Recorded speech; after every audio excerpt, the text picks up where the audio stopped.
দীর্ঘ 17 বছর রাজপথে আওয়ামী দুঃশাসনের আন্দোলনের মধ্য দিয়ে রাজপথের নেতাকর্মীরা জামালপুরের বিএনপির সাথে জেলা বিএনপির সাথে উঠতে আজকে আমাদের ভারপ্রাপ্ত চেয়ারম্যান মহোদয়ের সাথে ময়মনসিংহ বিভাগের বিভিন্ন জেলার বিএনপি এবং অঙ্গ সংগঠনের নেতৃবৃন্দের একটি মত বিনিময় আছে।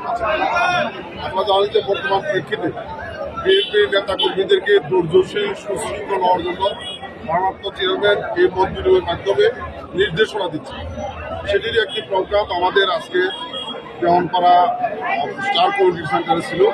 সেটা একটা সুনির্দিষ্ট ক্রাইটেরিয়ার মধ্যে জেলা বিএনপির স্বীকৃত সংখ্যক নেতাকর্মী, আমাদের অঙ্গ সংগঠনের স্বীকৃত সংখ্যক নেতাকর্মী এবং উপজেলা পর্যায়ে উপজেলা বিএনপি এবং অঙ্গ সংগঠনের স্বীকৃত সংখ্যক নেতাকর্মী আমরা পিসফুলি সেই অনুষ্ঠান আয়োজন করি।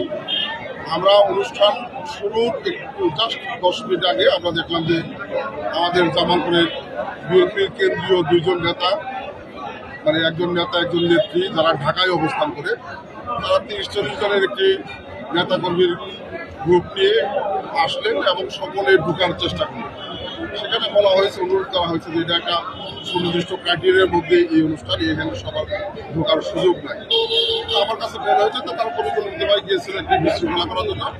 তারা আমাদের অনুরোধ উপেক্ষা করে সেখানে বিশৃঙ্খলা তৈরি করে একটি পর্যায়ে কমিউনিটি সেন্টার ভাঙচুর করে, কিছু গাড়ি ভাঙচুর করে পরবর্তী সময়ে সেখানে পুলিশ আসে, আমাদের নেতাকর্মীরা আসে, পরিস্থিতি নিয়ন্ত্রণে।